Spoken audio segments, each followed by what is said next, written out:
പ്രിയമുള്ളവരെ, ഞാൻ ഹരീഷ് ആർ നമ്പൂതിരിപ്പാട്. ഇന്ന് ലോക ഭൗമദിനം. മണ്ണിൽ നിന്ന് കിട്ടുന്നതെല്ലാം ആവശ്യം കഴിഞ്ഞാൽ മണ്ണിലേക്ക് തന്നെ കൊടുക്കുക. മണ്ണ് നമ്മുടെ അമ്മയാണ്, ഭൂമിയാണ് നമ്മെ പരിപാലിക്കുന്നത്. ലോക ഭൗമദിനാശംസകളോടെ ഒരു കഥ കേൾക്കാം. ഒരു തൈ നടാം. അപ്പൂപ്പൻ ഈ ഉണങ്ങിയ വിത്തുകൾ എങ്ങോട്ടാ കൊണ്ടുപോകുന്നത്? ചില്ലൻ അണ്ണാനോട് പേരക്കുട്ടികൾ ചോദിച്ചു. ഇത് ഞാൻ മണ്ണിൽ കുഴിച്ചു വയ്ക്കും. ഈ കൊടും വേനലിൽ കുഴിച്ചു വച്ചിട്ട് എന്ത് കാര്യം? വെറുതെ സമയം മെനക്കെടാമെന്നു മാത്രം. അമ്മ എണ്ണാൻ പറഞ്ഞു. കരിഞ്ഞുണങ്ങിയ വിത്തുകൾ പെറുക്കിക്കൊണ്ട് നടക്കുന്ന അപ്പൂപ്പനെ എപ്പോഴും പേരക്കുട്ടികൾ കളിയാക്കും. കരിഞ്ഞുണങ്ങിയ വിത്തുകളും കൊണ്ടവിടെ പോണപ്പൂപ്പ, തറഞ്ഞ മണ്ണിൽ വിത്തുകളിട്ടാൽ മുളച്ചു പൊന്തിടുമോ?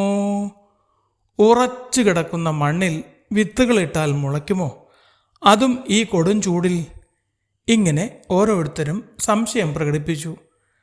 മഴ പെയ്യും മുമ്പു ഞാൻ വിത്തുകളെ മണ്ണിൽ കുഴിച്ചു വയ്ക്കുമല്ലോ, മഴ പെയ്തു കുളിരാർന്ന മണ്ണിലവ ഉടനെ മുളച്ചങ്ങു പൊന്തുമല്ലോ. കണ്ടറിയണം. അപ്പൂപ്പൻ്റെ വാക്കുകളും പ്രവൃത്തികളും കുഞ്ഞുങ്ങൾക്ക് തീരെ പിടിച്ചില്ല. നാളുകൾ കഴിഞ്ഞു. പുതുമഴ പെയ്ത് മണ്ണ് നനഞ്ഞു. 2-3 ദിവസം അടുപ്പിച്ച് മഴ പെയ്തപ്പോൾ മണ്ണിന് നനവും തണുപ്പുമുണ്ടായി.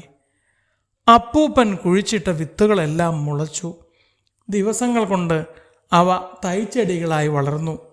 കുട്ടികൾക്ക് അത്ഭുതവും ആവേശവുമുണ്ടായി. മുത്തശ്ശൻ നട്ട വിത്തുകളെല്ലാം പൊട്ടിമുളച്ചു വളർന്നു.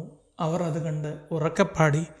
മുത്തശ്ശൻ നട്ട വിത്തുകളെല്ലാം പൊട്ടിമുളച്ചു വളർന്നുവല്ലോ, കാട്ടിൽ വരൾച്ച വരാതെ ഇനി കാത്തിടും തൈമരമെന്നുമെന്നും, കാത്തിടും തൈമരമെന്നുമെന്നും. അതേ മക്കളെ, നമ്മുടെയൊക്കെ അപ്പൂപ്പനമ്മൂമ്മമാർ വലിച്ചെറിഞ്ഞ വിത്തുകളാണ് പൊട്ടിമുളച്ചു വളർന്ന് ഈ ചെടികളായത്. ആരും വെറുതെ കളയേണ്ട കാര്യമില്ല. വിത്തുകൾ മണ്ണിലേക്ക് തന്നെ വലിച്ചെറിയുക.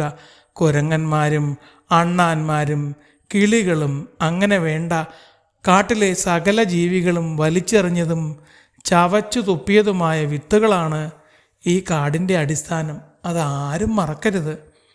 ഇല്ല പൂപ്പ, ഇനി ഞങ്ങൾ തിന്നുന്ന പഴങ്ങളുടെ വിത്തുകളെല്ലാം നല്ല മണ്ണിൽ കുഴിച്ചിടും. കുറേ കഴിയുമ്പോൾ അവയെല്ലാം വലിയ മരങ്ങളാവും. കുഞ്ഞുമക്കളുടെ വാക്കുകൾ കേട്ടപ്പോൾ അപ്പൂപ്പന് വലിയ സന്തോഷമായി.